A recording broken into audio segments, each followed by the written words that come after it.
आतंकवाद का कोई धर्म नहीं होता जब तक आरोपी हिंदू ना हो। और अगर गलती से कोई भगवा झलक मिल भी गई तो फिर तो पूरी मशीनरी एक्टिवेट ही हो जाती है। भगवा आतंकवाद, हिंदू टेरर, सबसे बड़ा खतरा, यही तो दशकों से कांग्रेस और उसके साथियों का स्टैंडर्ड ऑपरेटिंग प्रोसीजर रहा है। कल यानी 31 जुलाई 2025 को स्पेशल एनआईए कोर्ट ने मालेगांव बम ब्लास्ट के सभी आरोपियों जैसे साध्वी प्रज्ञा ठाकुर और कर्नल पुरोहित को 17 साल बाद अपराध मुक्त कर दिया है। कोर्ट ने ये माना कि इस केस में कई इनकॉन्सिस्टेंसीज हैं और इनके पास कोई भी प्रूफ नहीं है कि जिस बाइक में बॉम्ब था वो प्रज्ञा ठाकुर की थी या कर्नल पुरोहित ने आरडीएक्स का इंतजाम किया था। 17 साल के टॉर्चर और हिंदुओं को मालगिन करने के बाद ये साफ हो गया कि केस झूठा था। लेकिन कांग्रेस ये मानेगी? उनके लिए तो भगवा आतंकवाद आज भी सबसे बड़ी प्रॉब्लम है, भले ही वो फिक्टिशियस क्यों ना हो। राहुल गांधी के लिए आरएसएस लश्कर ए तैयबा से भी बड़ा आतंकवादी संगठन है, भले ही दोनों में कोई भी कंपैरिजन क्यों ना हो। आज इस वीडियो में हम ऐसे केसेस को डिकोड करेंगे जिनके बलबूते पर कांग्रेस और उनके साथियों ने भगवा आतंकवाद जैसे डेरोगेटरी टर्म कॉइन किया था, और इसके पीछे की साजिश को जानेंगे। तो ये वीडियो अंत तक जरूर देखिएगा दोस्तों। जिन केसेस के बलबूते पर कांग्रेस भगवा आतंकवाद को भारत की पहचान बनाना चाह रही थी, ये सभी यूपीए काल के ही थे। आइए एक एक कर विस्तार से इन केसेस को जान लेते हैं। पहला था 2007 में 11 अक्टूबर को हुआ अजमेर शरीफ ब्लास्ट। शाम को नमाज के समय एक जोरदार धमाका हुआ, 3 लोगों की मौत हो गई और 15 से ज़्यादा लोग घायल हुए। शुरुआत में इस्लामी आतंकी संगठनों पर शक गया, सिमी, इंडियन मुजाहिदीन या फिर पाक समर्थित ग्रुप्स, लेकिन जल्द ही एटीएस ने एक यू टर्न लिया। जांच की दिशा बदल दी गई। देवेंद्र गुप्ता, लोकेश शर्मा, स्वामी असीमानंद ये नाम सामने आए। असीमानंद का एक कथित कबूलनामा लिया गया जिसमें उन्होंने कहा कि ये बदले की कार्रवाई थी, लेकिन वही असीमानंद बाद में कोर्ट में बोले ये बयान मुझसे दबाव और मानसिक उत्पीड़न में लिया गया था। और फिर धीरे धीरे जांच की नींव दरकने लगी। 2017 में इस केस में 2 लोगों को दोषी करार दिया गया, लेकिन स्वामी असीमानंद को बरी कर दिया गया क्योंकि उनके खिलाफ कोई ठोस सबूत पेश नहीं किया जा सका। दूसरा केस था 18 मई 2007 को मक्का मस्जिद ब्लास्ट। हैदराबाद में जुम्मे की नमाज चल रही थी, तभी विस्फोट होता है, 9 लोग मारे जाते हैं, दर्जनों घायल।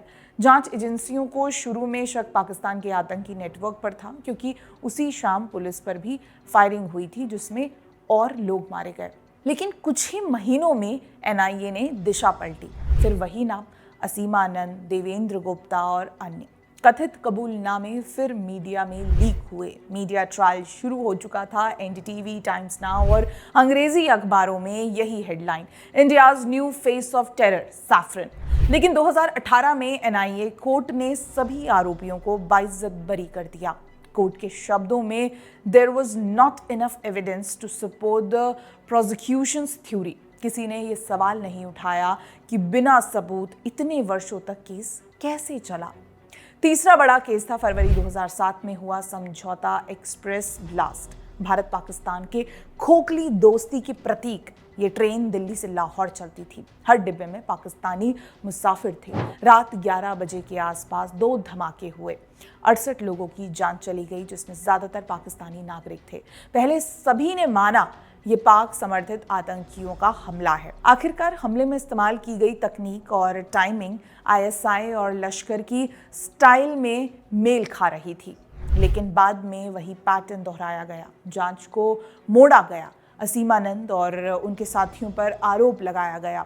उन पर आरोप था कि उन्होंने बदले की भावना से ये हमला कराया, लेकिन इस बार भी केस फेल हुआ। 2019 में सभी आरोपी बरी हो गए और एनआईए कोर्ट ने 2 टुक कहा, not a shade of credible evidence was found to convict them. चौथा केस 2008 सितंबर में हुआ मालेगांव बम ब्लास्ट केस को कौन नहीं जानता। यही वो केस था जिसमें भगवा आतंकवाद शब्द को जमीनी नैरेटिव में बदल दिया। मालेगांव एक मुस्लिम बहुल इलाका जहां गणपति विसर्जन के दौरान 2 बॉम्ब ब्लास्ट हुए, 6 लोगों की जान गई। एटीएस ने छानबीन की और मोटरसाइकिल का नंबर ट्रेस करते हुए पहुंच गई साध्वी प्रज्ञा ठाकुर तक। फिर एक नाम और जुड़ा, कर्नल श्रीकांत पुरोहित।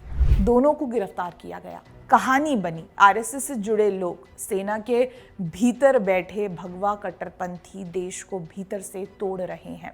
मीडिया ने इसे लपक लिया। शुरुआत हो चुकी थी भगवा आतंकवाद नैरेटिव की, लेकिन 17 साल बाद कोर्ट ने कहा न बाइक का साफ रिश्ता साध्वी से था, न आरडीएक्स लाने का कोई प्रमाण था, ना ही कोई कॉन्स्पिरेसी लिंक सामने आया। एनआईए की ही गवाही में दर्ज हुआ कि केस की जांच में कई प्रोसेस फ्लॉस थे। 2025 में कोर्ट ने सभी आरोपियों को बाइज्जत बरी कर दिया।